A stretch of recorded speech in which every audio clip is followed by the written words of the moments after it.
Muito bem, então vamos dar início à sessão. Eu vou tentar falar mais devagar. Conseguem entender todos? Acenem com a cabeça, se conseguem entender. ¿No? Ok, entonces voy a hablar, solo son personas que hablan castellano o español, lo que sea. Entonces voy a hablar español un poquito. Entonces, buenos días, mi nombre es Artur Sarmento y voy a ser el moderador de esta sesión en conjunto con Francisco López Núñez. Y el tema de la sesión es entomología y salud. Y pueden hacer las presentaciones en las 3 lenguas oficiales, sea portugués, inglés, castellano. Cada presentación va a tener una duración máxima de 10 minutos, seguido de 5 de cuestiones, ¿ok? A los 8 minutos, mi colega Francisco va a dar un señal y después vosotros saben que tiene más 2 minutos. Si pasan esos minutos, nos vamos a quitar de las preguntas.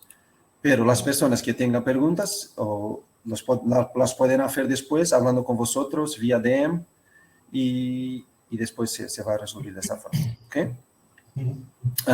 Yo veo que tenemos muchos oradores que trabajan con mosquitos como vectores de doenças, entonces si quieren hacer cuestiones también lo pueden hacer vía micro, en vez de utilizar en la barrita que tienen de questions and answers a la derecha, ¿ok?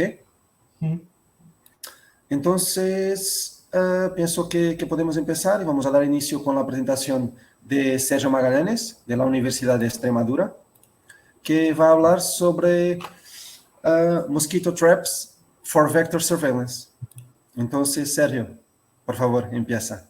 Ok, muchas gracias.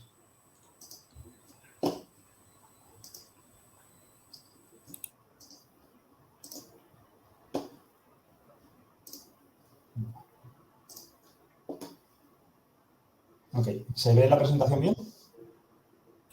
Sí. De acuerdo, genial.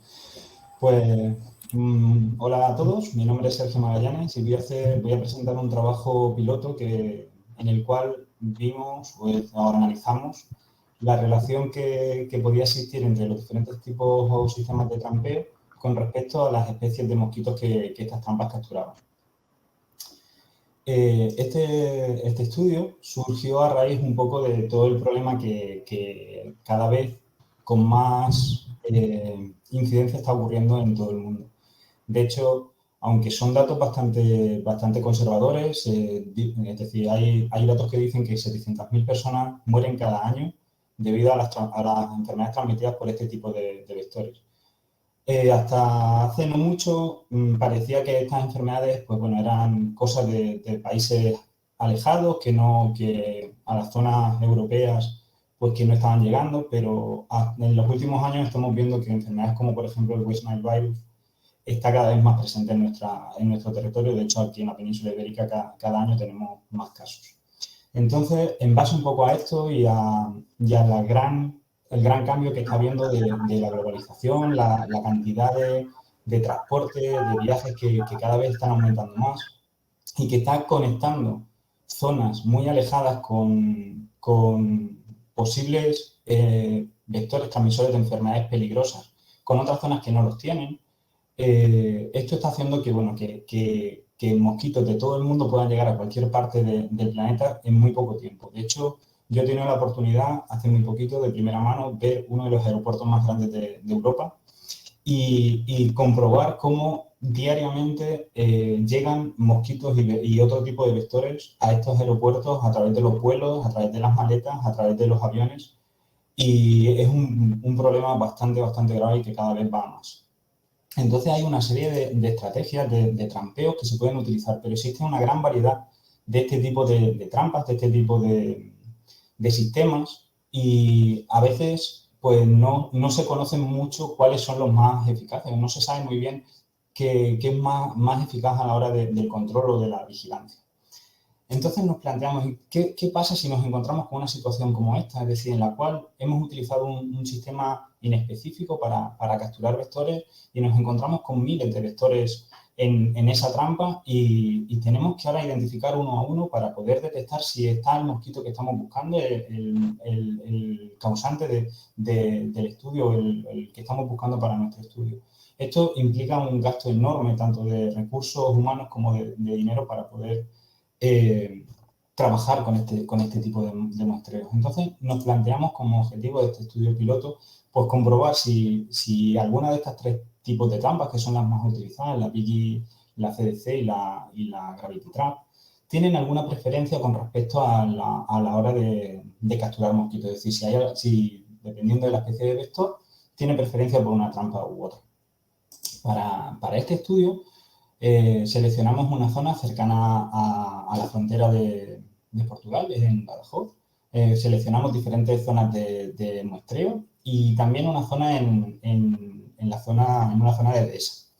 Todas estas zonas han sido muestreadas durante unos 6 meses aproximadamente y se repetían cada 40 días los muestreos en cada una de estas zonas. Siempre se colocaban 2 trampas de cada tipo en cada zona de muestreo. Del total de más de 5.000 mosquitos que llegamos a capturar, hemos utilizado una binomial negativa para poder tener los resultados de cada una de las especies, qué preferencia tiene con respecto a cada trampa. Y hemos utilizado un heat map para poder ver gráficamente los resultados que hemos obtenido. Ahora pasaré a desglosar uno a uno cuáles han sido los resultados que hemos obtenido para este estudio. En primer lugar, vimos que Culex pipiens no tiene una preferencia específica para ninguna de las 3 trampas que hemos utilizado. Sin embargo, Culex tereleris y Culex univitatus, el complejo univitatus peresivo, sí que tiene una preferencia con respecto a la BGI o a la CDC. Es decir, las trampas BGI y CDC capturan con mucha más potencia o con mucha más efectividad a estas 3 especies de mosquitos que a la Gravity, que la Gravity Trap. En cuanto a Aedes caspius, hemos encontrado unos resultados bastante similares. También son la BGI y la CDC las que tienen una mayor afinidad para la captura de estos vectores. En el caso de Anopheles atroparvus, los resultados no llegan a ser significativos, pero sí que vemos cómo la CDC con respecto a la Gravity sí que casi son resultados significativos, no llegan a ser significativos, pero casi. En el caso de Aedes vexans, vemos como de igual manera son marginales, casi significativos, pero no lo llegan, pero es la CDC la que tiene una mayor afinidad para la captura de este vector. Sin embargo, la Culiseta longiorregata vemos que es la Gravity la que tiene una mayor afinidad para la captura de este vector. En este caso, por ejemplo, si quisiéramos hacer un estudio con esta especie en concreto, si estamos utilizando las otras trampas, vamos a invertir muchísimo tiempo y recursos y la efectividad del estudio va a ser mucho menor. En base a esto, pues las conclusiones que nos surgieron en base a este trabajo han sido que el hecho de poder definir o seleccionar las trampas más adecuadas tanto para los trabajos de investigación como para la vigilancia y control de vectores es uno de los objetivos que deberemos tener para poder controlar estas especies. Además, si diseñamos estrategias específicas para poder trabajar con trampas que sean más eficaces, vamos a poder tanto reducir la cantidad de esfuerzo, de trabajo y de dinero que vamos a tener que emplear para desarrollar las mismas estrategias. Muchas gracias. Muchas gracias a usted, Sergio. Ha ido muy bien. Y ahora nos vamos a dar la oportunidad a las personas a hacer preguntas. No sé, Paco, ¿cómo están? ¿Ya alguna? No, la gente aún está con vergüenza de preguntar. Pero bueno. Pero a los otros, si también trabajan con esos vectores, si quieren también hacer una pregunta a Sergio, pueden conectar su micro y hablar, ¿ok? Déjame ver. Una pregunta. Sí. Las 2 trampas de captura... No tenemos ninguna, pero yo tenía una, Sergio, si puedo. Sí, estaba Francisco primero, que estaba haciéndome una pregunta. Sí. Sí. Entonces, Sí, bueno. para mí la pregunta es, ¿cuál es la aplicabilidad? No sé si estoy hablando bien, pero si no dijiste, Paco, por favor me ayudas. ¿Cuál es la aplicabilidad de esa metodología en larga escala? Y si es pertinente o las regiones de España, no vamos a hablar de Portugal, pero de España, que es pertinente hacer ese tipo de monitorización.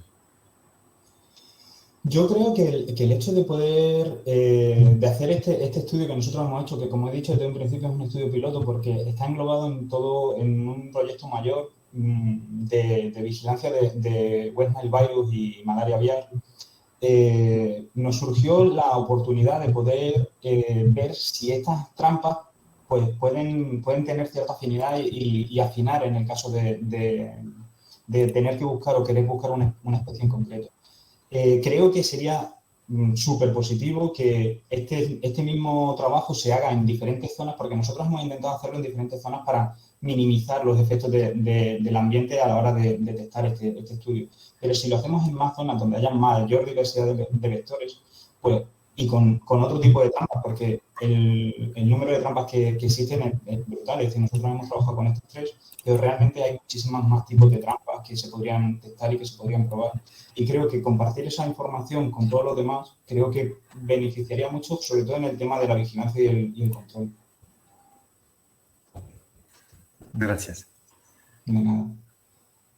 Francisco, sí. La pregunta... Perdona, Francisco, ahora puedes hablar, perdona. Vale. La pregunta no, la única diferencia que veo es que las BG... Francisco, tienes el micrófono desligado. ¿Lo tengo? No, yo sí le escucho, ¿eh? Y a mí también, Paco. Ah, vale. ¿Soy yo o es Francisco? No, la pregunta es que normalmente las trampas de hembras grávidas, por ejemplo, no se suelen poner cebadas con un CO2. Y en cambio las otras dos sí. No estoy escuchando a Francisco Collantes. ¿No? ¿Pero me escucha bien? Pero yo estoy escuchando bien. Sí, yo también lo estoy escuchando bien. Entonces, claro, lo que pasa es que las pruebas que habéis hecho, las dos trampas de la CS y la BG han sido sin CO2 o con CO2. Han sido con CO2. Es decir, realmente el atrayente también es otra de las cosas que tendríamos que testar. Porque está claro que hay una cierta preferencia por unos vectores de CO2 y otros que tienen la preferencia en el caso de la Gravity, que son el agua con el heno, el tipo este de mezcla, ¿no?, que se hace como atrayente. Es verdad que eso es otro de los factores que tendríamos que tener en consideración. Lo que pasa es que el estudio, por eso desde un inicio he dicho que es un estudio piloto, porque no era el objetivo principal de estos resultados no era testar esto, sino que ha sido como una segunda cosa que ha salido como consecuencia. Entonces, sí que es cierto que tanto la CDC como la Vigil están cebadas por CO2 y que ese atrayente en principio es bastante más eficaz que el otro, pero fue muy curioso encontrar que, por ejemplo, el caso de la culiseta, independientemente de que las otras trampas estaban siempre colocadas muy cerca, ha preferido, pero con mucha diferencia, el agua con el heno en la Gravity. Entonces, es cierto que puede ser no una cosa de la trampa, sino del atrayente. Entonces, es otra de las cosas que sería muy interesante testar. Pero es que lo que pasa es que realmente las dos trampas están actuando en dos momentos diferentes. En las que van con CO2, las CEC lo que estaban atrayendo a hembras que quieren picar, y en cambio las otras son hembras que quieren poner. Sí. Entonces, claro, hay que tener en cuenta un poco la bibliografía descrita ya anteriormente cuando se están, por ejemplo, comparando los datos de tablillas de las típicas trampas de oposición. Entonces, y a veces no cuadran bien. ¿Y por qué no cuadran bien? Pues por muchos motivos, pero uno de ellos, por ejemplo, puede ser ese, ¿no? Sí, que sí. Son trampas que son, entre comillas, no comparables, entre comillas, porque son dos momentos diferentes de la biología de la hembra. Entonces, eso hay que tenerlo. Absolutamente de acuerdo con lo que comentas. Lo que nos resultó curioso es que en la Gravity, que se supone que tendríamos que haber encontrado hembras que iban a opositar, apenas encontramos hembras con huevos. Entonces, realmente tiene que haber algo que esa trampa le esté atrayendo, si bien por la posición, por la zona no, porque todas estaban más o menos en la misma zona, No sé, es decir, en ese caso, por eso decimos que sería interesante que este tipo de datos también como que se publiquen o que se difundan más para poder hacer un estudio más grande, a mayor escala. De hecho, yo estaba haciendo también un estudio de Latin Square con este mismo tipo de trampas para ver si se repite, si no se repite, usando no solamente CO2, sino también otro tipo de atrayentes en las trampas, pero por ahora no tenemos resultados de eso todavía. Muy bien, Ok. gracias. Vale, muchas gracias a los dos por esta discusión. Y Sergio, que no has tenido muchas preguntas, pero las personas te están felicitando por la presentación, entonces muchas gracias. Y vamos a pasar entonces a la próxima presentación, ¿ok? Que va a ser Juliana, que es de la Universidad de Antioquia, de la Colombia. Juliana, cuando quieres, puedes empezar, ¿ok? Ok.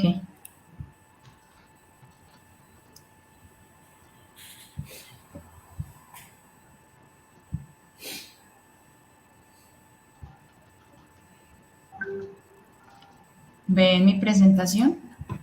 Sí, por favor. Sí, ¿Me escuchan? Sí, está perfecto. Puedes empezar cuando quieras. Ok. Hola a todos. Mi nombre es Juliana Gudelo, soy microbióloga.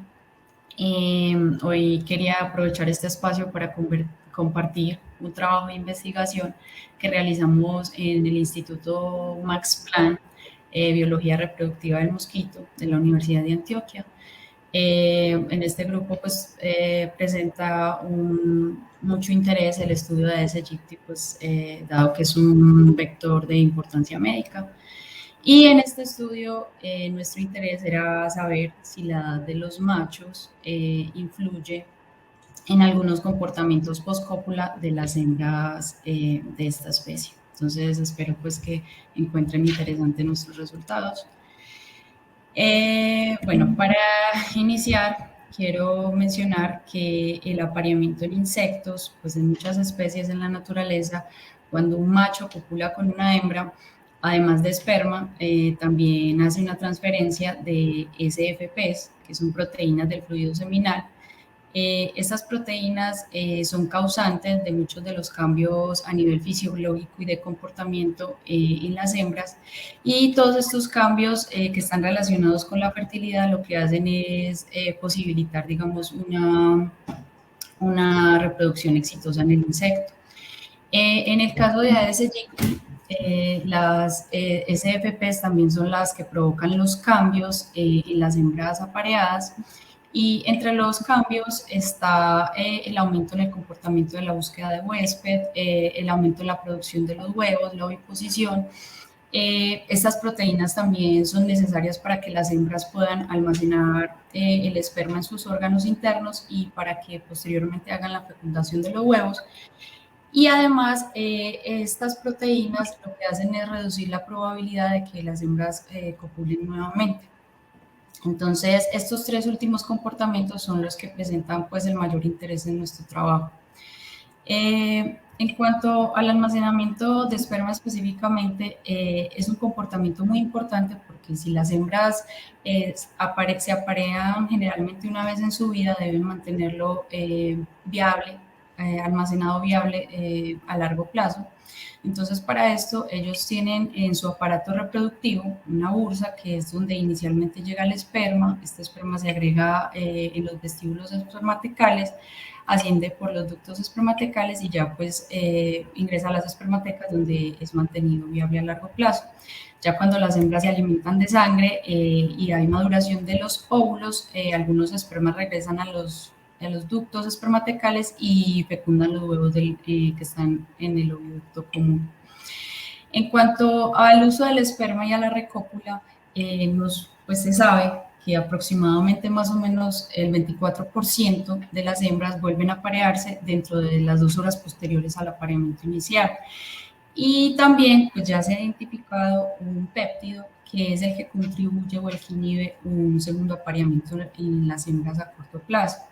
Sin embargo, pues hay varios estudios en insectos donde se sabe que la edad de los machos altera, digamos, el eyaculado masculino. Pero en Aedes aegypti es algo que no se había estudiado, entonces nosotros tuvimos, digamos, esa pregunta de a qué edad, o sea, si la edad de los machos en Aedes aegypti influye en la inducción de las respuestas posapareamiento de las hembras. Además, también en cuanto al uso del esperma, nosotros sabemos que las hembras cuando se aparean con más de un macho pueden producir progenie mixta. Sin embargo, no hay, digamos, un estudio que hable del patrón del uso del esperma en las hembras, dado que la mayoría de estudios se han realizado en Drosophila y se sabe que Drosophila melanogaster insemina el 80% de sus huevos con el esperma del último macho que copula. Entonces, pues con base en esto, entonces hay una segunda pregunta y es ¿cómo utiliza una hembra de Aedes aegypti el esperma de machos diferentes? Entonces, con base en estas dos preguntas, el objetivo de nuestro trabajo fue evaluar la influencia de la edad de los machos Aedes aegypti sobre la incidencia de apareamiento, la fecundidad y el uso del esperma en sus parejas. Para este objetivo, entonces, lo que usamos dos cepas diferentes de mosquito. La cepa TAI es una cepa con la que se han hecho muchos trabajos de reproducción, se conoce mucho acerca de su comportamiento, y la cepa 10 red. Esta cepa pues está modificada, su esperma florece rojo, entonces lo podemos identificar dentro de los órganos de almacenamiento de la hembra, y también la progenie presenta ojos fluorescentes pues de color verde, entonces también me va a permitir identificarlo de la progenie de cualquier otro mosquito. Cuando tuvimos los mosquitos ya pues de las edades que necesitábamos, los mosquitos de ambas cepas, entonces cogimos dos grupos de hembras vírgenes de la cepa TAI y un primer grupo lo copulamos con machos jóvenes. Entonces las cópulas fueron observadas para garantizar que fuera pues mínimo 10 segundos. Ya estas hembras inmediatamente se colocaron en buckets con machos 10 red. Después de 2 horas se retiran los machos, se alimentan las hembras con sangre. 3 días después se ponen las hembras con sustrato para oviposición y diseccionamos las hembras, observamos cuáles se habían apareado doblemente y eclosionamos sus huevos y realizamos la progenie. Paralelamente, un segundo grupo de hembras TAI vírgenes, entonces lo que hicimos fue el mismo procedimiento que acabo de describir, sin embargo que la primera cópula la realizamos fue con machos viejos. Entonces encontramos la fecundidad para las hembras que se aparean inicialmente con un macho joven o un viejo, pues no hubo diferencias significativas entre los grupos ni en los ciclos de oviposición, al igual que para la fertilidad. Además, las hembras que fueron doblemente inseminadas, su fecundidad no tuvo diferencia significativa con las hembras que se aparearon solamente una vez. También encontramos que la edad de los machos sí influye en la incidencia de apareamiento de las hembras Aedes aegypti, dado que, como vemos acá en la tabla, hembras que se aparearon inicialmente con un macho viejo, más de la mitad volvieron a copular, mientras que las hembras que se aparean inicialmente con un macho joven, no, pues, o sea, solo una cuarta parte de ellas vuelve a copular. Entonces acá estamos viendo que la edad del macho está influyendo y o sea, los machos viejos no logran inhibir el reapareamiento en sus parejas. En cuanto a la proporción de la progenie resultante, encontramos que la independiente con el macho que copulen, con la edad del macho que copulen inicialmente, las hembras siempre tienen progenie del primer macho. No obstante, pues acá como vemos en esta gráfica, los machos jóvenes siempre engendran más progenie. Entonces esto fue, digamos, algo pues, sorpresivo, pues esperábamos realmente que hubiera más progenie de los machos viejos, dado que pues hay estudios donde dicen que machos de más edad transfieren significativamente más espermas en comparación, pues a sus hembras en comparación con los machos de un solo día. Entonces, pues uno pensaría que más esperma pues va a tener más progenie.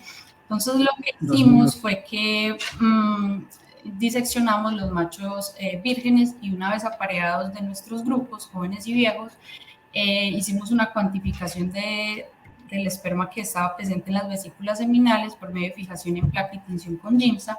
Esto como manera indirecta de cuantificar cuánto era el esperma transferido a sus parejas. Y encontramos que los machos viejos, encontramos que pues, o sea, la cantidad de esperma presente en las vesículas seminales de los machos viejos es mucho menor que en los machos jóvenes. No obstante, pues los machos viejos y jóvenes están transfiriendo cantidades similares de esperma a sus parejas. Esto pues nos da a pensar que los machos jóvenes están compitiendo mejor dentro pues, del tracto reproductivo femenino, por eso están engendrando más progenie. Ya para concluir, la disminución de la función de la eyaculación puede afectar la inducción de respuestas posteriores al apareamiento en las hembras. Sí deteriora la capacidad de los machos para inhibir un segundo apareamiento de sus parejas y para competir con espermas rivales, y pues los machos viejos y jóvenes están transfiriendo cantidades similares de esperma a sus parejas. Finalmente pues agradezco a Max Planck, a la Universidad de Antioquia, a Miniciencias pues es el ente financiador acá en Colombia de los proyectos, y pues agradecer este espacio y ya. Muchas gracias, Juliana. Me ha gustado mucho. Paco, ¿tenemos alguna pregunta para ahora? De momento no. De momento Las personas aún están despertando. pero yo sí que tengo una, Juliana, sí puedo. ¿Dejo de compartir o...? Puedes dejar. Yo pienso Okay. que puedes, no tiene que ver con esos datos. Pero el próximo paso, no sé si ya están haciendo o si van a hacer, pero ¿cuál será el próximo paso de esa investigación?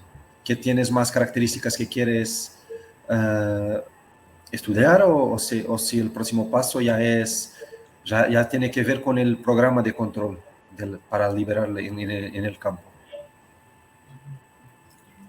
Pues en este momento lo que estamos haciendo es como una caracterización del almacenamiento del esperma. O sea, no todos estos resultados, o sea, hay un patrón general, pero igual las cepas, hay varios tipos de cepas que tienen comportamientos, digamos, diferentes. Entonces es mirar si entre varias cepas de laboratorio y cepas más, digamos, más salvajes se conservan patrones similares. Igual estas cepas están mucho tiempo en laboratorio. Igual uno creería que eso en el campo se exacerban, pues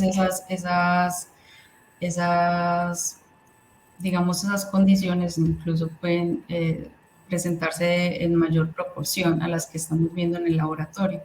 Pero igual, esa es como en este momento lo que se está haciendo. Ok, muchas gracias. Si los otros oradores no tienen ninguna pregunta, ¿qué podremos pasar al próximo? ¿Alguien quiere hablar? Hable ahora o cállese para siempre. Ok, que está muy bien. Que también está recibiendo muchos elogios en el chat, Juliana. Si quieres pasar, pásala para te sentir un poquito bien. Entonces vamos a pasar al próximo. El próximo va a ser Francisco Colantes, de la Universidad de Murcia, y que nos va a hablar de la identificación de sangre de vertebrados empleada como fuente alimentaria por los flebotomos. Francisco, cuando quieras, puedes empezar, por favor. Voy a ver que pueda poner bien la... Espera un poquito, Ok, habla ahora. Espera. Eso es lo que... Un momento, quiero ver que sea... No quiero que sea eso lo que se vea. Un momento. Ya está.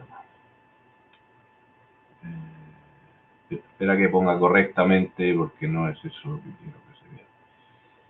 A ver, presentación.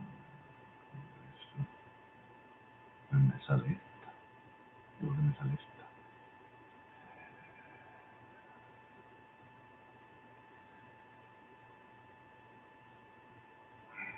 Un momento.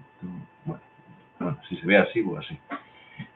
Bien, hola, buenos días a todos. Me llamo Francisco Collantes, soy profesor en el Departamento de Zoología de la Universidad de Murcia y voy a presentar los resultados de un estudio que se ha realizado en la provincia de Almería con flebotomos, en el cual, pues como vemos, han intervenido distintas personas e instituciones. Muchos de los estudios que se han hecho de sangre adquirida por estos insectos hematófagos se han hecho sobre todo en ámbitos domiciliarios, granjas, casas, etcétera, pero no se ha hecho tanto sobre fauna salvaje. Un momento, que estoy un poco yo que no. Vale. Bien.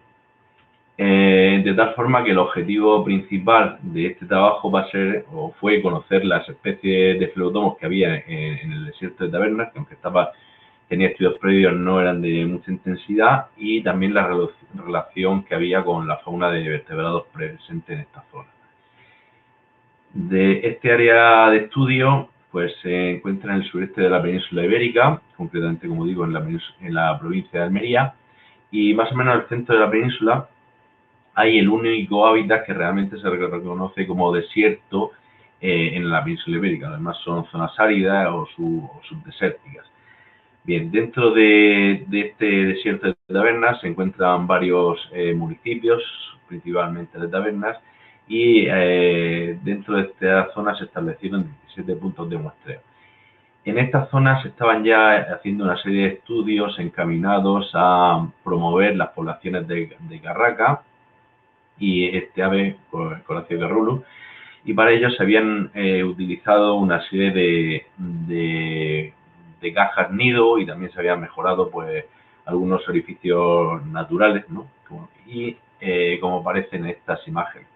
En estos taludes, pues las carracas aprovechan orificios naturales y otros hechos por otras aves, y también a veces utilizan orificios artificiales, como por ejemplo aparecen en bajo puentes de piedra, etcétera, etcétera.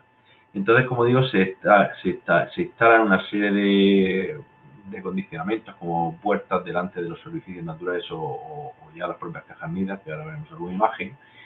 Y lo que se quería saber es qué hematófagos, qué artrópodos hematófagos o de insectos estaban en relación. Para ello, como vemos, pues cerca de estos orificios naturales o artificiales, pues se colocaron trampas CDC pareadas, porque se empleaba una con luz blanca amarillenta y otra con luz ultravioleta, y cebadas con CO2. En este caso se empleó, como vemos ahí, caja nieve carbónica.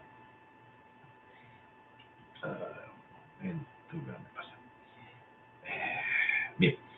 También se pusieron no solo en los taludes, sino cerca de las cajas nidos, que a veces, como vemos ahí, se instalan en árboles, y dentro de las cajas nido había la posibilidad de instalar también trampas adhesivas. Como vemos, la caja nido, además del orificio de entrada del ave, tiene por arriba una tapa, de tal forma que en el techo se puede disponer una típica trampa adhesiva de papel y aceite.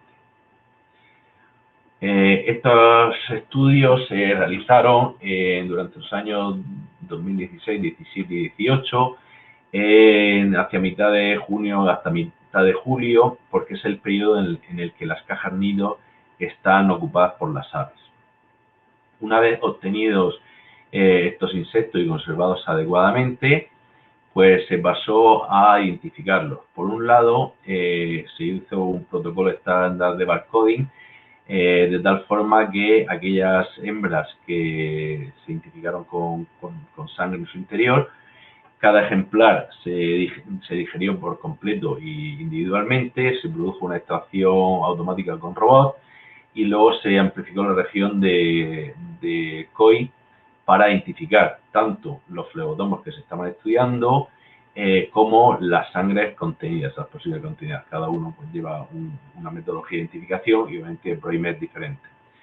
En total se estudiaron 137 hembras y se consiguió en un 60 y tantos %, es decir, 118 hembras, resultados positivos, es decir, que conseguimos identificar algún tipo de sangre en su interior. Al mismo tiempo se realizó una identificación morfológica de todo el material capturado durante 2018 por medio de trampas CF.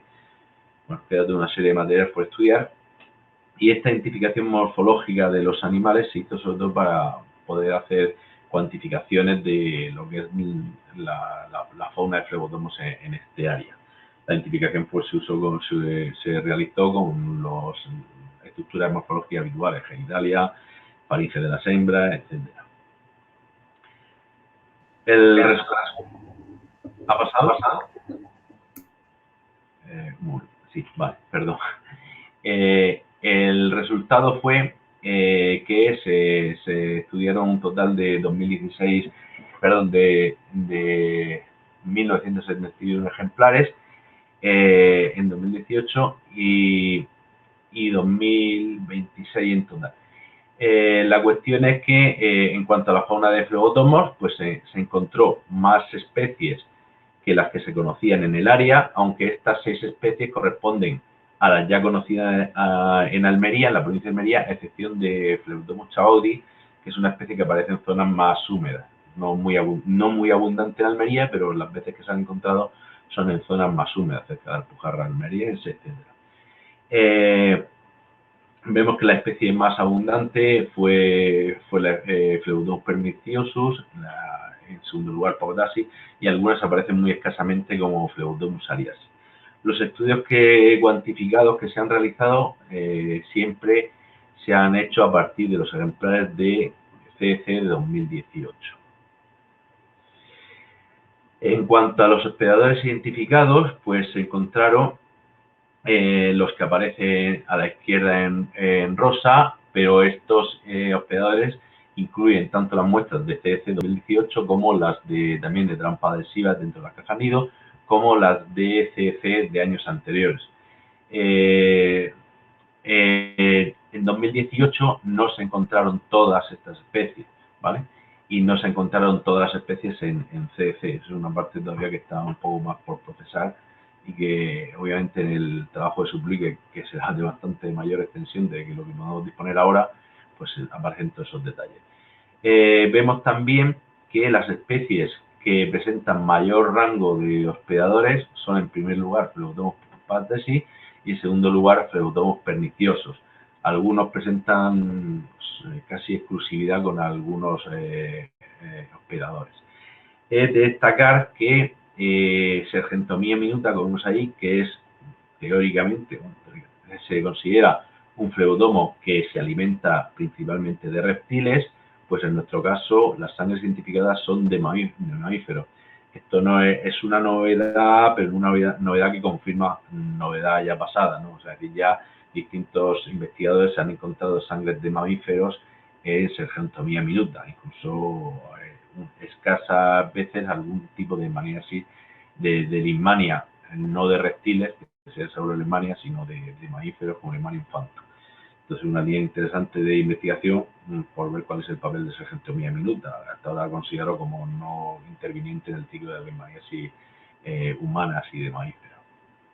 Bien. A partir de los datos de hembras alimentadas de 2018, también se estudió o se obtuvo la red cuantitativa de relaciones hospedadores-parásitos, en la cual pues, podemos observar de forma gráfica cuál es la cuantificación del uso de cada hospedador por las distintas especies y también con cuántas especies se relacionan. Esto se ve un poco más claro en este gráfico también, ya sea en la izquierda, donde vemos qué especies suelen utilizar más que vertebrados para alimentarse, y luego en el gráfico de la derecha lo que observamos son aquellas especies de hospedadores que serían las que aparecen en extremos, que son utilizadas solo por un flebotomo y cuáles son compartidas cuando aparecen, por ejemplo, pues el jabalí o cerdo o incluso el ser humano, ¿no? Y también qué especies de flebotomos pues son más oportunistas, porque en los flebotomos en general se observa en general un cierto oportunismo en la alimentación, aunque puede haber ciertas preferencias. De hecho, cuando estudiamos las especies de flebotomos con mayor rango de hospedadores empleados, pues sí vemos que Papatassi tiene una mayor grado de ornitofilia que, por ejemplo, pernicioso, que prácticamente casi todo lo que toma son mamíferos, ¿vale? En ambos casos y en general lo que hemos observado es mucha sangre humana, mucha sangre humana. Es posible que, dado a que nos hallamos en un ambiente desértico, pues simplemente las casas dispersas que hay o la gente que está trabajando por el campo, al final sea un importante recurso para estos flebotomos. De modo que finalmente, pues las conclusiones que salen de este trabajo sería que en el desierto de tabernas los flebotomos presentan esa alimentación oportunista en cuanto a los vertebrados que emplean, pero hay un marcado predominio de sangre humana. Hay un amplio rango de hospedadores y sobre todo señalar que incluye tanto mamíferos como aves, ¿vale? No hemos identificado sangre de hospedadores habituales en los flebotomos, sobre todo en perniciosos, como son perros y zorros. El perro es marcado en la península ibérica como el principal reservorio dentro de la leishmaniasis. Por otro lado, Sargentomia minuta emplea muy abundantemente sangre de mamíferos, sobre todo humanos, cosa que ya se había señalado en otros lugares. Y finalmente, esta variada tipología de hospedadores está llevando a la mayoría de investigadores en flebotomos y leishmaniasis de que hay que saber más sobre cuánto o cómo contribuyen los distintos vertebrados en el ciclo de la leishmaniasis, porque es posible que muchas especies que aún no siendo reservorios, es decir, no son reservorios de la enfermedad, 10 minutos. ayudan a mantener las poblaciones de flebotomos, por ejemplo las aves, ¿no? Que hay que conocerlas. Y bueno, y con esto concluyo la presentación y muchas gracias por la organización del congreso. Muchas gracias, Francisco. Yo pienso que de esa vez tenemos 2 preguntas. Las personas se están despertando. Entonces, Paco, si puedes empezar a leer, por favor.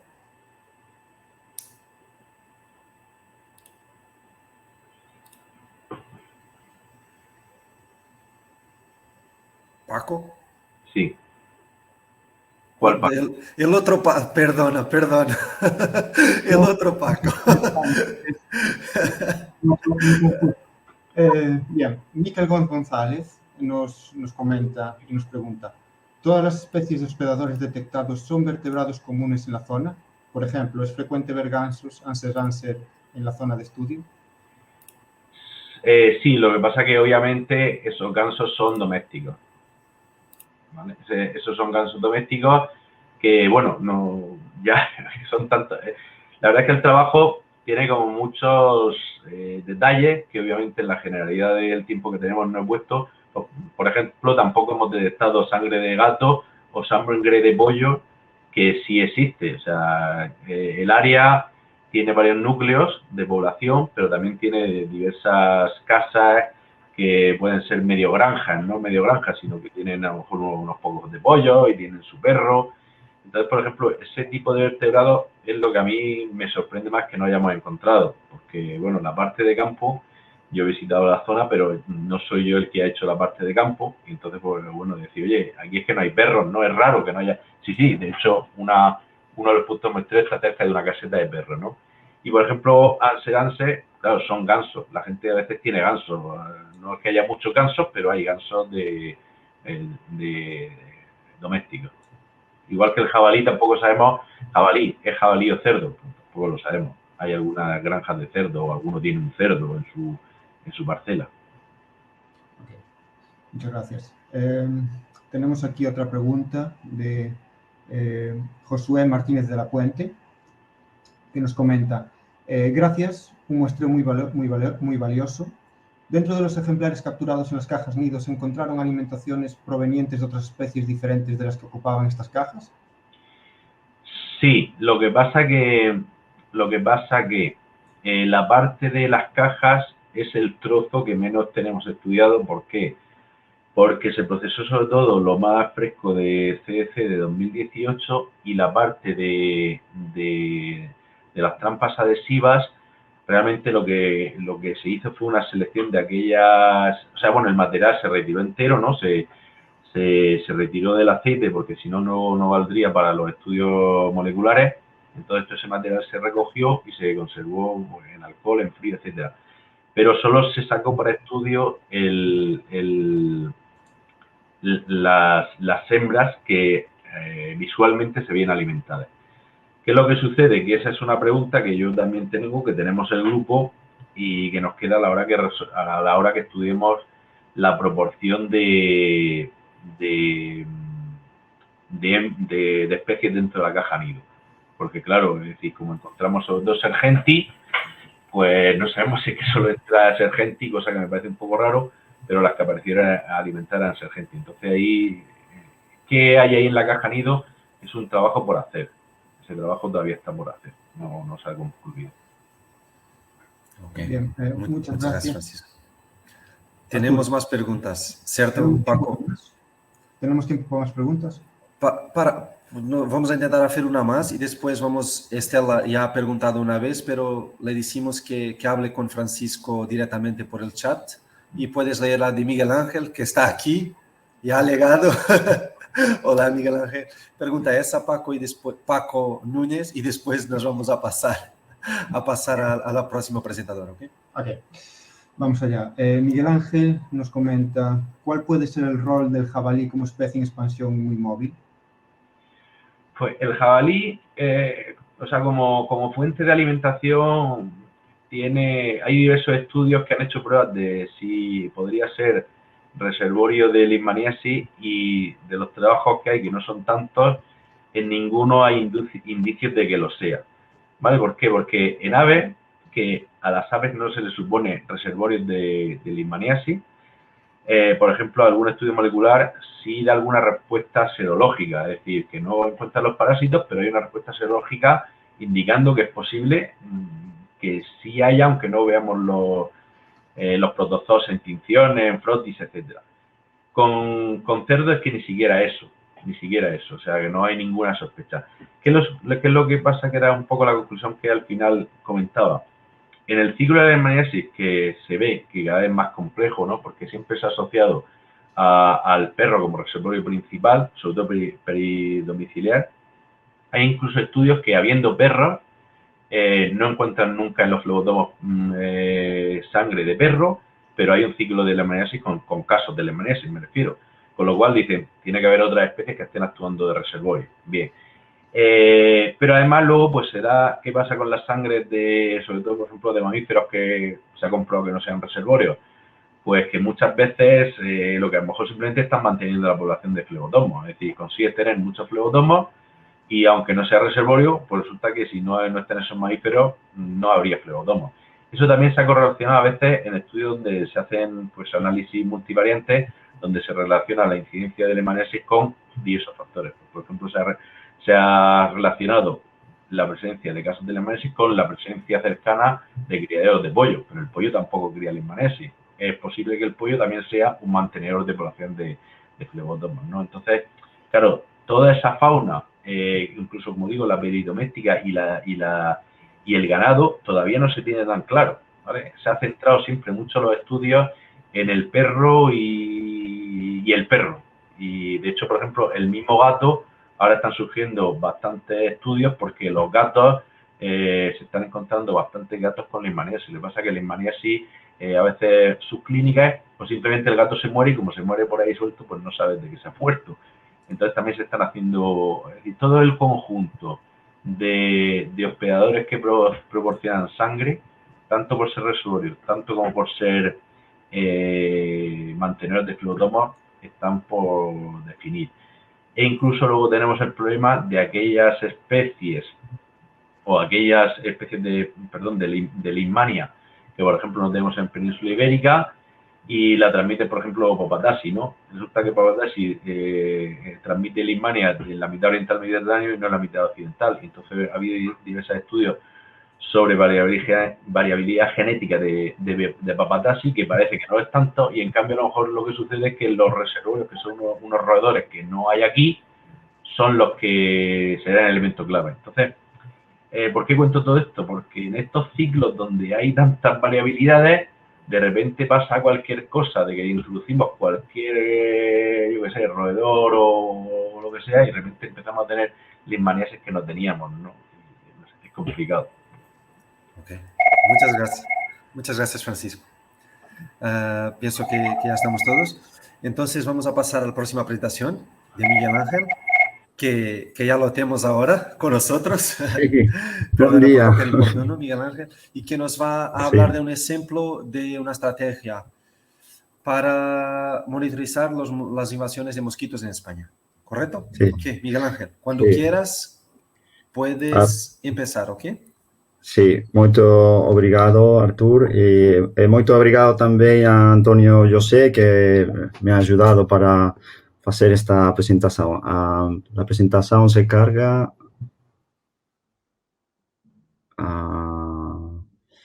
agora. Então, ainda que falo un pouco de portuñol, vou facer a presentación en español. ¿Se puede poner la primera? Si faz favor. Está perfecto. ¿Se ven bien o...? Agora. No. Esta no es mi presentación. No, ese es del soporte técnico, pero ahora va a empezar. ¿Okay? Agora, esta. Ok. Bem. ¿No se puede proyectar?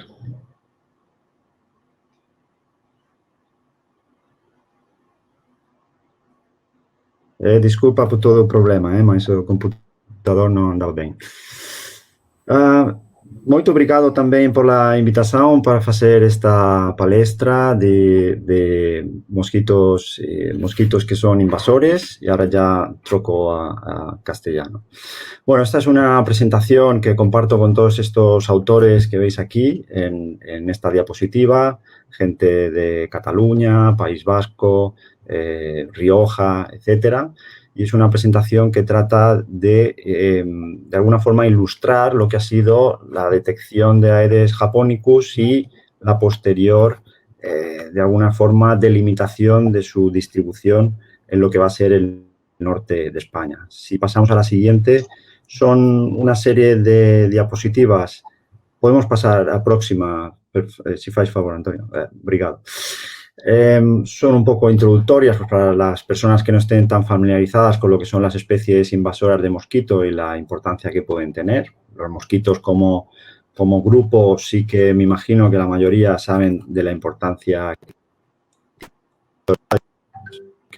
nos molestan en nuestras diferentes actividades, como por ejemplo al aire libre, pero aquí lo que tenemos aquí, no puedo señalar, pero si en la gráfica de la izquierda tendríamos como, por ejemplo, han subido casos de diferentes enfermedades vectoriales. Las especies invasoras de mosquitos, es decir, especies que se mueven de un continente a otro, de una zona geográfica a otra, muchas veces esas especies son capaces de transmitir esas enfermedades y, por lo tanto, un día te acostabas con el riesgo cero de transmisión de dengue porque no tenías el mosquito tigre y al día siguiente te levantas y el riesgo de transmisión aumenta porque han encontrado esa especie invasora en tu comunidad.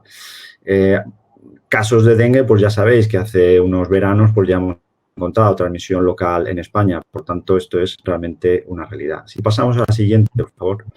Próxima, si faz favor.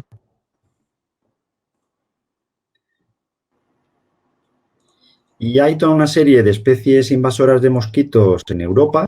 Os pongo el listado, tanto por la que tiene más o menos su importancia a nivel de transmisión de enfermedades, pero de lo que vamos a hablar básicamente va a ser de Japón, ¿no? Que sería un poco la novedad. ¿Y qué tienen en común todas estas especies? Pues bueno, son, como veis, todas son del género Aedes, son especies que tienen tendencia a criar en lugares pequeños, la mayoría pequeños acúmulos de agua fácilmente transportables de una zona a otra, como por ejemplo tenéis aquí la fotografía, que estas fotografías de Palma de Mallorca, pues un camión que se va a la incineradora lleno de neumáticos, pues ese transporte de neumáticos es lo que de alguna forma puede favorecer, ¿no?, la entrada de una especie en un sitio u otra. Próxima, por favor. Como os comentaba, pues alguna de estas especies tiene más o menor importancia sanitaria. Aquí en un trabajo de Medlock de 2012, simplemente como recordatorio, pues que hay virus importantes como fiebre amarilla, Zika, etcétera, etcétera. Estamos hablando de, con muchas de estas especies, como sería de las especies que tienen importancia sanitaria. Próxima, por favor. Fais favor. Y aquí tendríamos el protagonista, ¿no?, que es Aedes japonicus. Muy brevemente, puedes ir pasando, Antonio José, todo clic, clic, clic, clic. A distribución, después donde encontramos precisamente esta especie, que sobre todo se encuentra en lo que serían huevos de rocas, donde se acumula agua. Es una especie que es capaz de resistir tanto la desecación como ciertos ambientes fríos. Ya he comentado cómo se dispersan. Y después recordar simplemente esto, los virus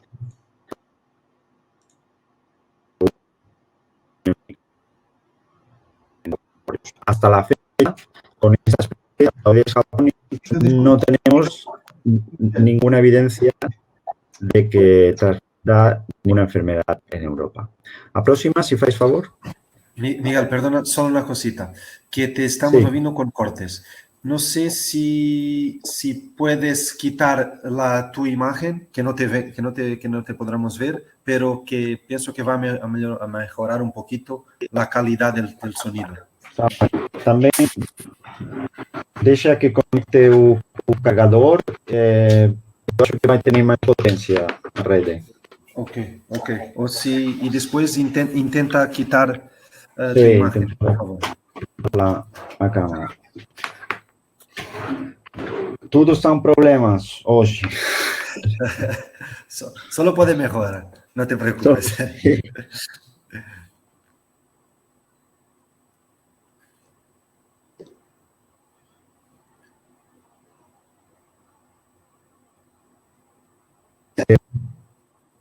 Puedes intentar. Sí. Bien. Habla ahora, por favor.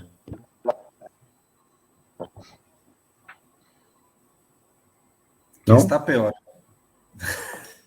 Está peor. Intenta ahora, habla ahora, por favor. Sí, falo. Ahora está bueno, ahora está bueno. Vamos ahora con toda Sí, la pues fuerza porque... Aprovecho. Sí. Bueno, pues Fuerza, decía este trabajo que fue recientemente publicado, donde voy a explicar lo que va a ser. A próxima, faz favor. Lo que va a ser, pues, básicamente cómo hemos llegado, si veis en este mapa de la península, cómo hemos llegado a determinar la distribución de Japonicus aquí en las comunidades de Asturias, Cantabria, incluyendo también el País Vasco. A próxima, faz favor.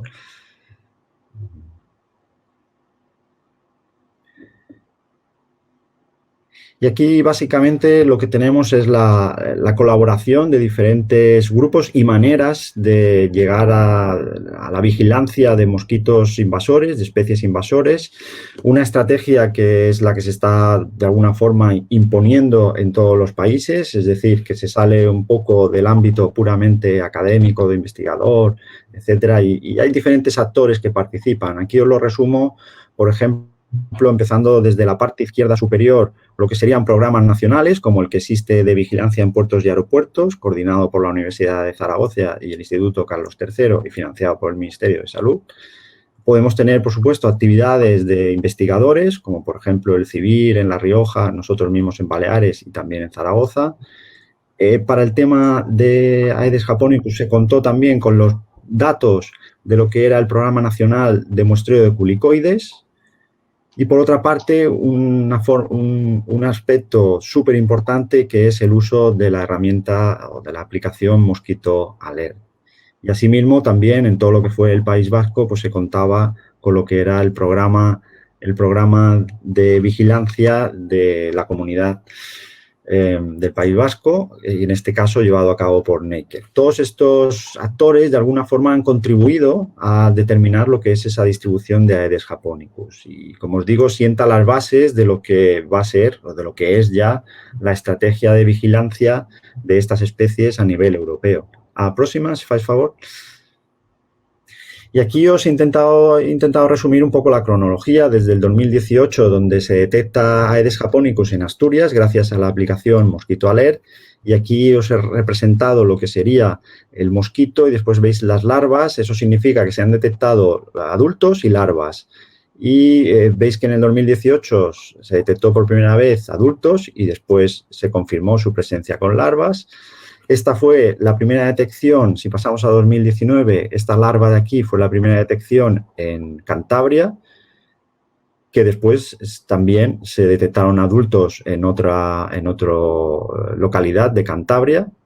Y después, si pasamos a 2020, es básicamente el tema del País Vasco y ahí tendríamos lo que sería pues, adultos, larvas que se detectaron en Guipúzcoa y después huevos, que lo he intentado representar con esta especie de depresor lingual con huevos, que son lo que se utilizan en las ovitrampas, pues en las comunidades, en las provincias de Áraba y Vizcaya. Y esto nos da una idea de que, si veis en esta barra de aquí abajo, pues la distribución de Aedes japonicus ha pasado de aproximadamente unos 900 kilómetros cuadrados en 2018 a unos 7.000 kilómetros cuadrados, teniendo en cuenta estos nuevos datos sobre la distribución y además, como veis, utilizando diferentes tipologías de muestreo. Si pasas a la próxima, faz favor. Aquí tendrías un ejemplo del hábitat ideal de Aedes japonicus. Este es precisamente el sitio donde yo lo encontré, en Cantabria, en 2019, mientras estaba de vacaciones con la familia, de vacaciones de Semana Santa, visitando algunos monumentos por ahí en Arenas de Iguña. Y eso que veis ahí a la derecha, pues es un abrevadero súper antiguo, y ahí había unas larvas y resultaron ser larvas de Aedes japonicus. La siguiente, por favor. La próxima.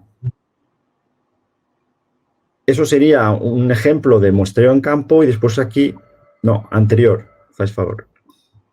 Y después aquí tendríamos el ejemplo de cómo se han detectado esos individuos de Japonicus mediante la aplicación Mosquito Alert, que os invito a los que no la conozcáis que la visitéis ahí en la página web. La próxima. Todo eso, como decía, se está implementando a nivel europeo. Aquí tenemos este programa, que es el programa AIM-COST, una red de colaboración de entomólogos a nivel europeo, donde estamos combinando muestreos de campo con muestreos mediante plataformas de ciencia ciudadana y, por ejemplo, en 2020 participaron 27 países y 46 equipos. Si alguien de los que está escuchando está interesado en participar en este programa de seguimiento de mosquitos a nivel europeo, pues tiene ahí mi correo electrónico para contactar. Si pasamos a la próxima. Y después tendríamos lo que es la iniciativa VectorNet, que son financiada por el ECDC y la EFSA, donde se establecen también una serie de recogida de datos que lo que permite es elaborar una serie de mapas a nivel europeo. España también coopera con VectorNet y, de nuevo, si tenéis cualquier duda o interés, pues también tengo ahí mi correo electrónico donde me podéis contactar. A la próxima. Este sería el tipo de mapa que produce el ECDC cada 6 meses o 4 meses, donde vemos la distribución de los mosquitos invasores en Europa. La próxima. Y como conclusiones, pues bueno, el origen, la entrada de Japonicus, pues no la sabemos, pero tiene que haber venido de donde está presente ahora en Europa, que es el centro de Europa. Aquí, como habéis podido ver, pues mediante muestreo mediante ciudadanos, investigadores, instituciones, programas a nivel local, pues se consigue de alguna forma establecer lo que es la distribución de esta especie invasora de una forma más flexible, más rápida, que sería la siguiente conclusión, y además con un coste más bajo, la siguiente. Esta es la estrategia que vemos, la cuarta conclusión, la estrategia que vemos que se va a adoptar en Europa. Existen muchos programas ya de ciencia ciudadana, existen muchos programas a nivel local, investigadores, y todo eso, el reto es poder de alguna forma combinar toda esa información.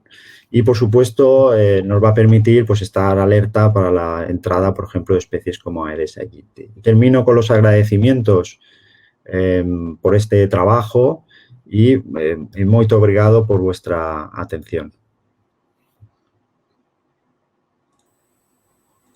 Muchas gracias, Miguel. Ahora puedo poner la cámara, ¿eh? Pienso que sí. Ok. Obrigado. Pienso que estoy hablando en nombre de todos, que me ha gustado mucho y que tenemos alguna cuestión, Paco. Aquí en el chat, de momento no. A mí me gustaría hacer solo una, si fuera posible. Miguel Ángel, tú hablaste de que estáis utilizando programas de ciencia ciudadana para detectar los mosquitos, pero a mí me gustaría saber cómo es que motiváis a la gente en esos programas de ciencia ciudadana, porque no estamos hablando de una abeja, no estamos hablando de una mariposa, estamos hablando de un mosquito súper pequeñito, casi pasa muy desapercibido, ¿no? Sí, bueno, no llevo directamente el programa, pero sí que te puedo comentar, o yo te diría que en este mundo son las relaciones amor y odio. Es decir, que cuando tienes algo que realmente te está molestando, pues al final la gente se anima y todo va con fotografías y la gente pues realmente tiene lo podéis ver en la página web de Mosquito Alert, la cantidad de fotografías que se han subido en estos años y la cantidad de veces que se ha descargado la aplicación. En definitiva, es darle la herramienta a la gente para que pueda subir esa información y después el reto, como decía, para nosotros es intentar usar esa información desde un punto de vista científico, que ahí está la gente de Mosquito Alert haciendo un trabajo excepcional. Muchas gracias. Que pienso que no tenemos más, entonces también ya vamos un poquito retrasados, entonces agradecemos mucho a Miguel, perdona los problemas que habíamos tenido y que nos ha gustado mucho y nos vamos entonces a pasar al próximo orador. Miguel, si puedes quitar tu micro. Ok, entonces el único orador de Portugal, ya... Yo ahora voy a hablar un poquito portugués con la persona, pero... A ver se não vai falar em espanhol também. Não estou a ouvir, só um momento. Nós já nos conhecemos no workshop. Olá, Anabela, muito bem-vinda. Olá, a ver se não vou falar em espanhol também, porque estamos em uma sessão...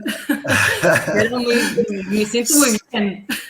Somos uma minoria. A Anabela fala na língua que quiser. E pronto, não, vou falar em português, obviamente, porque nós três irmãos vão entendendo o que vamos falando. Muito bem.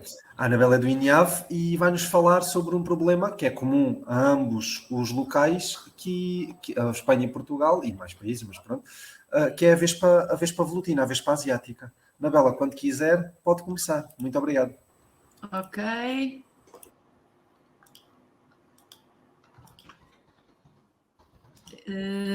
Sim? Estou visível? Está perfeita, Anabela. Pode começar quando quiser. Ok. Então, muito bom dia a este painel. Quero já por começar por felicitar a organização. Acho que está a ser um congresso espetacular e felicito-vos desde já, antes que depois não tenha tempo. E é interessante, nesta sessão vamos mudar de ordem, não é? Temos estado a falar de dípteros, vamos falar agora de himenópteros. E é um problema que realmente é transversal aos vários países. Esta apresentação envolve duas entidades, o INIAV, portanto, o Instituto Nacional de Investigação Agrária e Veterinária e o Instituto Nacional de Emergência Médica, através da colaboração da doutora Fátima Rato, que muito agradecemos, e pretendemos, com este estudo, saber o impacto da vespa asiática na saúde pública em Portugal, talvez oficialmente os primeiros dados sem ser através dos mídia, e no âmbito do projeto que aqui está em rodapé, o Atlântico Positivo, que é um projeto transatlântico, na área atlântica, aliás, com 5 países envolvidos.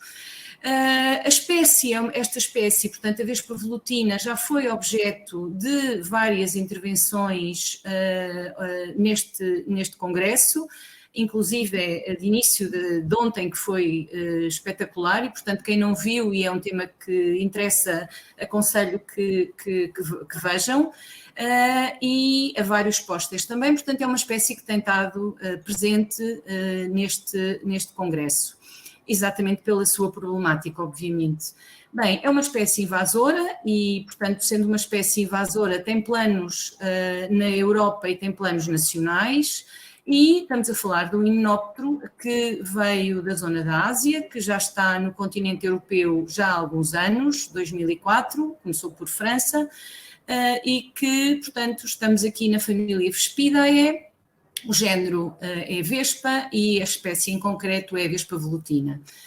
No que diz respeito a Portugal, a espécie entrou, ou foi detectada em 2011, tem vindo a dispersar-se por todo o país, principalmente pela zona costeira, por ter condições ambientais mais favoráveis à espécie, sendo que neste momento ela já está no interior mais seco do país, portanto ela já se encontra, como vemos no mapa do nosso canto inferior direito, ela já está no Alentejo, e continua a merecer a nossa especial atenção por vários motivos, porque tem impactos negativos graves no ambiente e biodiversidade, na apicultura e potencialmente na saúde pública, que é aquilo que nos leva a esta apresentação. Muito rapidamente, no ambiente e biodiversidade temos estado a falar, temos aqui 2 artigos muito recentes do impacto que ela tem nas espécies polinizadoras de flora autóctone, digamos assim, com uma comunicação de Espanha muito recente, e temos aqui também no artigo dos Análises de la Société Entomologique de França, o impacto que ela tem em muita outra biodiversidade, nomeadamente outras espécies de fauna. Portanto, é uma espécie que tem realmente, ou está a ter um impacto significativo, digamos assim.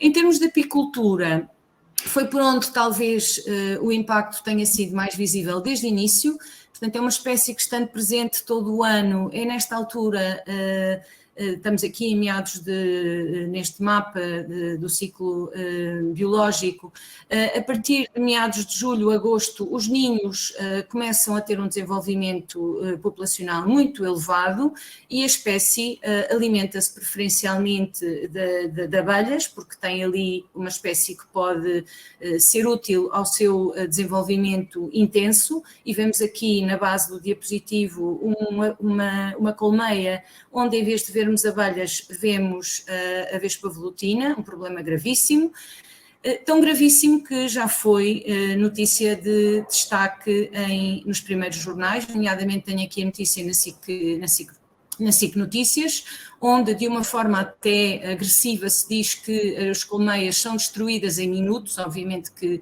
está aqui uma notícia um bocadinho empolgada, mas sim, são destruídas, isso é um facto. E temos aqui outra notícia sobre o impacto que tem relativamente à produção apícola, nomeadamente à produção de mel, com informação na ordem, e informação recente também, na ordem dos 40% a 50% de quebras em algumas zonas. Em termos de saúde pública, o que é que podemos dizer? Podemos dizer que há muita informação relativamente à sua perigosidade e à sua agressividade que está muito associada ao desenvolvimento intensivo dos ninhos, que vão crescendo e vão tomando proporções muito, muito grandes, e que, como são construídos, é uma praga que tem urbano e periurbano, estes ninhos estão muito próximos das zonas habitacionais e zonas de agroflorestais, onde pode haver e têm vindo a ser relatados problemas associados ao grande aparecimento de ninhos e ao impacto que estes ninhos poderão ter em termos de dinâmica da espécie e dinâmica do homem, digamos assim. Assim, o objetivo desta apresentação é exatamente partilhar um pouco daquilo que estamos a trabalhar no que diz respeito ao conhecimento do impacto da espécie na saúde pública em Portugal. Estamos, neste ponto em concreto, a fazer a organização das notícias publicadas. Com estas notícias estamos a criar uma base de dados até para registro de ocorrências e registro de notícias publicadas, e estamos a trabalhar com as entidades oficiais, nomeadamente com o Centro de Informação Antivenenos, a Direção-Geral de Saúde, que inclusive a Direção-Geral de Saúde faz parte da equipa do Plano para o acompanhamento e combate da Vespa. Até à presente data tivemos dados que muito agradecemos do Centro de Informação Antivenenos, e são esses que vamos passar a partilhar. E então, relativamente a notícias, nós quase todos os dias vamos nesta altura do ano ouvindo notícias sobre o impacto que a espécie está a ter em zonas habitacionais e em zonas agrícolas, e estou aqui a passar algumas notícias. Homem em estado crítico picado por inseto e depois referem vespa velutina, homem hospitalizado por ser picado por vespas asiáticas em Faf. Relativamente aos dados que estamos a conseguir trabalhar com o Centro de Informação Antiveneno, temos aqui ocorrências, as possíveis foram a partir de 2018, já temos de 2021 que por não estarem ainda terminadas optámos por não apresentar, e no que diz respeito aos anos de 2018, 2019 e 2020, temos aqui o registro de 88 ocorrências e, segundo dados do CIAV, inferior a 1% do total de chamadas que recebem anualmente. Este total é essencialmente reportado e tem o maior peso nos adultos, sendo que temos reporte também de casos com crianças e com animais. E, conforme vemos aqui, destes casos, temos aqui 78 com ocorrência em pessoas com idade igual ou superior a 16 anos, 8 casos em crianças e 2 casos em animais. Por último, referir que a maioria destas ocorrências reportadas e que estamos a apresentar, atenção ao universo dos dados que temos, obviamente, questões clínicas de baixa gravidade e limitadas a sinais e a sintomas locais. Se analisarmos um pouco mais esta informação, podemos ver que o sexo masculino é aquele que tem sido mais afetado e que tem sido objeto de mais ocorrências por parte da solicitação ao CIAV. No que diz respeito à ocorrência por distritos, temos aqui 8 distritos que solicitaram apoio relativamente a ocorrências com esta espécie.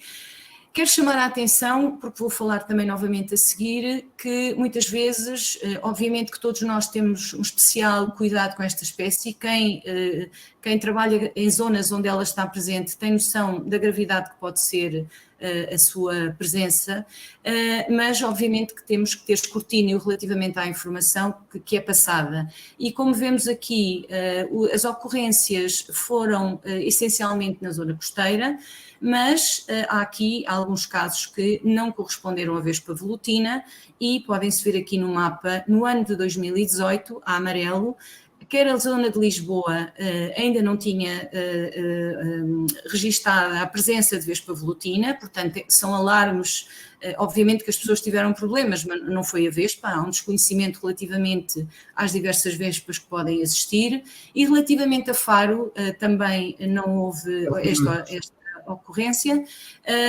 porque inclusive em Faro a espécie ainda não está presente. Relativamente aos meses, a espécie tem uma presença mais, ou interage mais com o homem, ou o homem com ela, ou em termos de espaço, entre maio e novembro, e se olharmos aqui com mais atenção para os dados que estão a ser apresentados, o mês em que estamos presentes é o mês em que mais ocorrências têm ocorrido dos dados que estamos a apresentar, sendo que é a altura em que os ninhos estão com maior desenvolvimento populacional e a espécie está, de certa forma, a tentar manter a sua vida para o ano que vem. Em termos de considerações finais, o que é importante reportar? É importante reportar que nem sempre os casos aconteceram, obviamente que as pessoas reportam situações de saúde pública, nem todas elas estão associadas à vespa velutina, o que não diminui a sua perigosidade e a sua agressividade, obviamente, e também ter atenção que às vezes não temos informação se as pessoas que reportaram estes casos tinham historial de alergia à picada de abelha, porque se fosse o caso, e há muitos casos, obviamente que a picada de vespa é potenciada também. Por último, deixar a seguinte informação. Qualquer um de nós, enquanto cidadãos, não temos formação para agir perante esta espécie em termos do seu combate. Há medidas preventivas e as medidas preventivas são, em caso de avistamentos, contactar e informar as entidades competentes para agirem. Isto é aqui, em Espanha, em França, nos países da Europa. No caso de Portugal, temos a plataforma Stop Vespa, onde sejam avistamentos de indivíduos, seja de ninhos, é lá que devemos reportar. As entidades recebem imediatamente um alerta, não podem ir às vezes no mesmo dia, porque nesta altura do ano estão a ter muitas ocorrências, mas irão ao local, irão certificar-se, mas também temos outras entidades, Câmara Municipal, Junta de Freguesia, GNR e a linha SOS Ambiente. É estas entidades que compete tratar deste assunto em termos do seu combate, não a nós. Nós somos extremamente importantes para ter um papel ativo na informação. Após acidente, portanto, já com medida curativa, digamos assim, em caso de picada com sintomas, temos o número 800-250-250 do INEM e, em casos mais graves, temos o número 112 da emergência médica. Espero que tenha sido útil esta apresentação, agradeço a vossa atenção, continuaremos a trabalhar também nesta área, no âmbito de outras áreas, no âmbito deste projeto também, e obrigada pela vossa atenção. Muito obrigado, Anabela. É de facto um tema diferente das apresentações restantes e muito interessante também. Eu tenho umas questões, não podemos abordar muitas questões porque realmente já passamos um bocadinho do tempo. Paco, existe alguma questão? Vamos dar prioridade aos participantes e depois qualquer coisa eu também posso falar com a Anabela mais tarde. Temos aqui duas questões, uma delas do António Santos, que diz: Olá Anabela, sabe-se qual o possível impacto da vespa asiática em Portugal sobre as abelhas selvagens? Não. O que é que acontece? Não, tanto quanto eu sei, não é? Estão a ser feitos estudos, nós estamos no âmbito deste projeto, e há outros projetos em Portugal sobre a vespa asiática, estamos a fazer a monitorização da espécie, e ao fazer monitorização temos armadilhas colocadas que não são específicas, e por não serem específicas têm um impacto muito elevado na flora. E, portanto, temos dados que vamos partilhar à medida que for possível trabalhá-los, digamos assim. Portanto, sabemos que tem impacto, quantificar ainda não temos dados. Essa é a resposta final, digamos assim. É, aliás, uma pergunta muito recorrente ao longo das sessões, desde o primeiro dia, esta pergunta. Já agora só dizer, só para terminar, em relação às abelhas selvagens, não sabemos em concreto, mas sabemos que nas armadilhas, às vezes, a vespa é apanhada em números relativamente baixos a todos os outros insetos, digamos assim. Às vezes é 1, 2, 3%. Portanto, temos um grande impacto nas armadilhas e ela tem realmente um grande impacto em termos do alimento que exerce sobre as outras espécies também. Ok. Temos mais alguma questão, Paco? Mas, Anabela, peço-lhe que seja muito breve a responder, o mais direto possível, desculpe lá. Agora mesmo peço desculpas, temos mais outra pergunta, esta é moi, acho que é bastante importante, portanto, as que agora non fiquen respondidas, peço que contacten con Anabela logo para responder as preguntas. Esta é do Miguel Ángel Miranda Xueca, que pregunta: Anabela, ¿cuál es la ocurrencia de las picadas de velutina comparada con las picadas de abella? Pois, não podemos neste momento dar esta informação, porque infelizmente os dados que existem em termos de registros oficiais do CIAV e das estruturas de medicina, das estruturas de saúde pública, não têm esta informação. Aliás, como vimos, Miguel, muitas vezes até dizem que é Vespa uma coisa que não é Vespa. Portanto, há uma grande desinformação e não temos ainda essa informação. Muito trabalho para fazer ainda. Obrigada. Anabela, muito obrigado. Pedimos, como o Francisco disse, pedimos que contactem a Anabela, caso tenham mais questões. Agradecemos imenso e vamos então passar ao último orador. Vou passar outra vez a falar espanhol, tentar falar espanhol, castelhano, portanto. Ana, ¿puedes conectar tu micro, por favor? Sí. Aún no está. ¿Se me oye? Ok. Habla ahora. Okay, ¿Se me oye? Bien. Puedes poner tu presentación. Ana viene de la Universidad Complutense de Madrid y nos va a hablar, voltamos a EDES, nos va a hablar de un sistema de vigilancia de vectores de la Comunidad de Madrid. Cuando quieres empieza. Que está perfecto. ¿Se ve bien? Vale. Pues gracias por la presentación. Os voy a contar uno de los sistemas de vigilancia de vectores que lleva la Comunidad de Madrid. Dicho sistema de vigilancia se encuentra enmarcado dentro del proyecto de identificación de vectores y fauna tóxica del sistema de vigilancia de vectores de la Comunidad de Madrid. Proyecto que se llevando a cabo en colaboración con la Dirección General de Salud Pública desde el año 2006 y que en la actualidad lleva estos seguimientos que se observan en la diapositiva, que son el seguimiento de poblaciones de flebotomos en centros de protección animal y la red de vigilancia del brote del suroeste. Se realiza también asesoramiento técnico y atención a consultas y demandas, evaluación y realización de diagnósticos de situación de áreas afectadas por vectores. Este año ha comenzado el plan de vigilancia de la fiebre del Nilo Occidental en la Comunidad de Madrid, pero el sistema que vengo yo a traeros es el sistema de vigilancia entomológica de Aedes albopictus. Dicho díptero es un culícido de la subfamilia Culicinae del género Aedes. Presenta una coloración con una ornamentación blanca en tórax y abdomen, las patas a bandas negras y blancas, y se caracteriza porque presenta una línea blanca longitudinal que le recorre la cabeza y el tórax y presenta un tamaño entre los 5 y 10 milímetros. Es considerada una de las 100 peores especies invasoras y catalogada como especie exótica invasora en el catálogo español desde el año 2013. Los machos presentan las antenas plumosas, son fitófagos y tienen un tamaño más pequeño que el de las hembras. Las hembras presentan antenas largas y filiformes, son hematófagas y viven más tiempo que los machos. Se estima que aproximadamente pueden llegar a vivir un mes.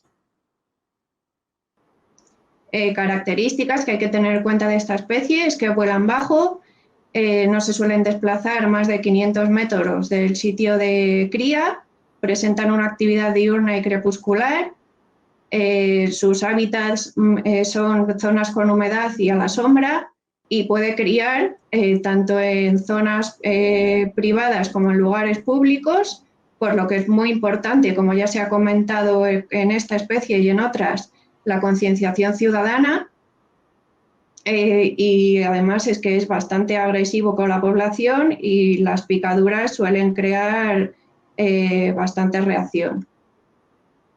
Pasaré un poco por encima del ciclo por si alguien no lo conoce bien. Tras el apareamiento, la hembra buscará un hospedador para tomar la sangre. Una vez esa sangre la necesita para poder madurar los huevos. Una vez tiene formados ya los huevos, realizará la puesta en una pequeña superficie con agua. los coloca al borde de esa superficie sabiendo que ese lugar se va a encharcar. Una vez los huevos están cubiertos por el agua, eclosionarán, darán lugar al primer estadio larvario y continuarán las 4 etapas de la larva hasta que pupa. Dicha pupa no se alimenta, solamente sufrirá la metamorfosis hasta la llegada del adulto, que se colocará en paralelo a la superficie del agua para la salida del mismo, y así continuará el ciclo de vida del mosquito. Estos son algunas fotografías de ejemplares del proyecto. Como podéis ver, pues huevos, larvas, pupas, mosquitos adultos, hembras y machos. De la distribución mundial, pues se conoce que es originario del sudeste asiático, de las islas del Pacífico Occidental y del Océano Índico, y el único continente por el que no ha pasado es la Antártida, donde no se le ha encontrado.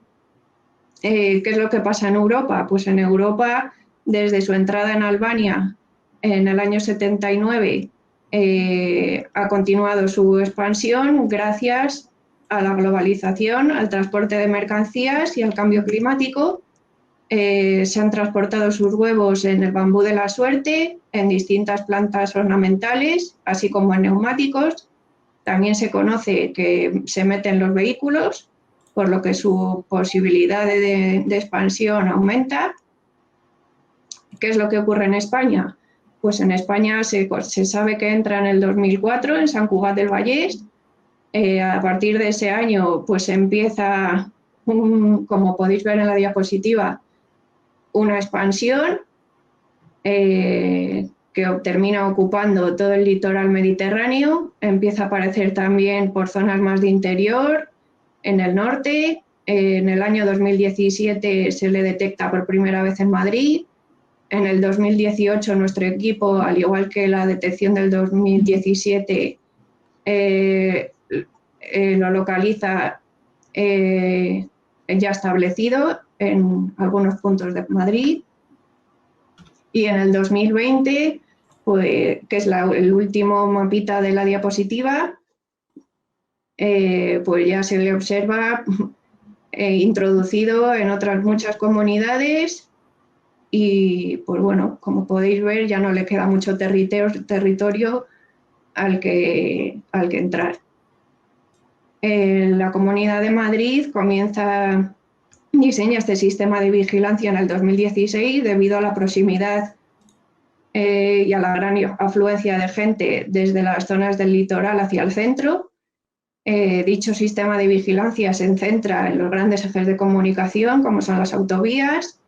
Se colocan distintos tipos de muestras en zonas de parada en las cercanías de las carreteras, como son gasolineras o áreas de servicio, pero también se realizan muestreos en zonas de llegada de transportes, de mercancías, como puede ser Mercamadrid o de estaciones de autobuses. ¿Cómo se recolectan? Pues se utilizan distintos métodos dependiendo de la zona y de las posibilidades. Lo más utilizado son las trampas de ovoposición, que es un vasito negro con una tablilla porosa, cubierto con agua, dejando un par de centímetros de la tablilla sin cubrir, en el que la hembra se colocará al borde de la superficie del agua y pondrá los huevos. Dichas trampas luego se recogerán ahí, como podéis ver, en tarteras, en bolsas para su envío al laboratorio. También se utilizan trampas VG para la captura de adultos en sitios más recogidos. 2 minutos. Vale. Y también se realizan muestreos larvarios en ocasiones puntuales.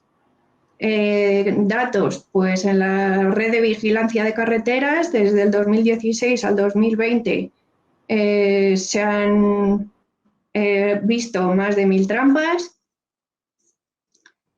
Una solamente positiva, que es la que he comentado anteriormente. En una solo se detecta una positiva en el 2017 en una gasolinera. Pero ¿qué ocurre en el 2018? Pues gracias al aviso de un ciudadano se detecta y se confirma la presencia de Aedes albopictus en un municipio, Velilla de San Antonio, a final de temporada, ya en el mes de septiembre. Un mes después, por otro ciudadano, también se detecta en Rivas Vacía Madrid, por lo que desde ese año se empieza un muestreo más exhaustivo en ambos municipios. Como podéis ver, aquí ya sí que se observan mayor número de trampas de ovoposición afectadas.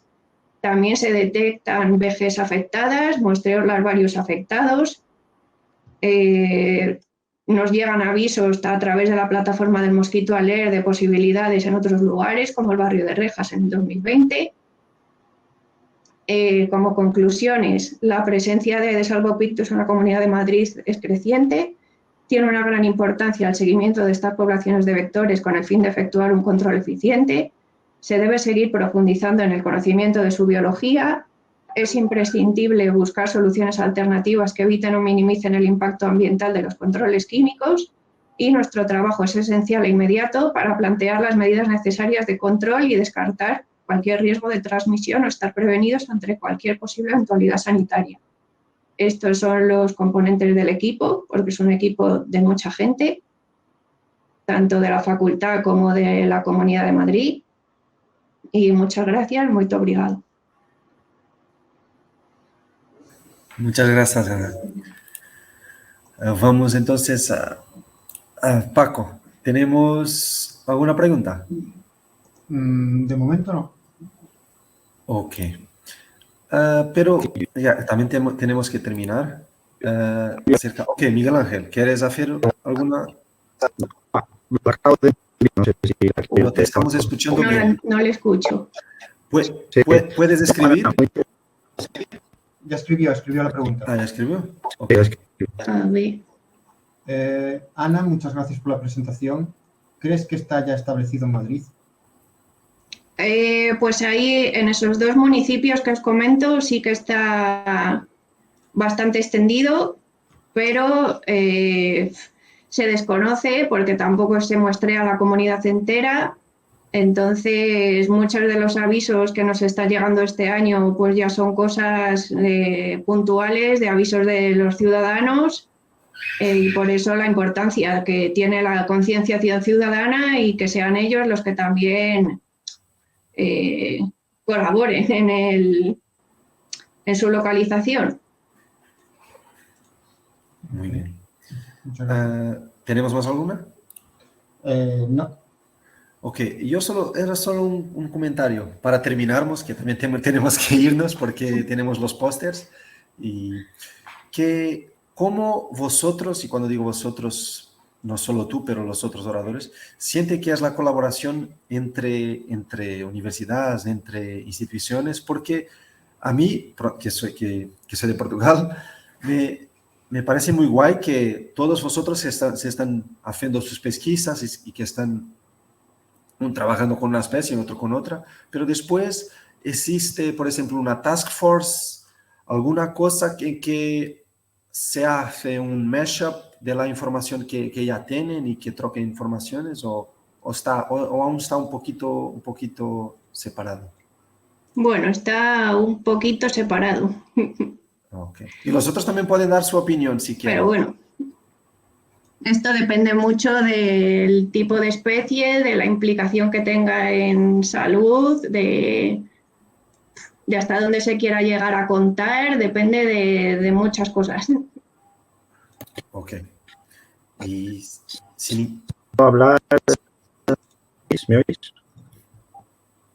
Más o menos.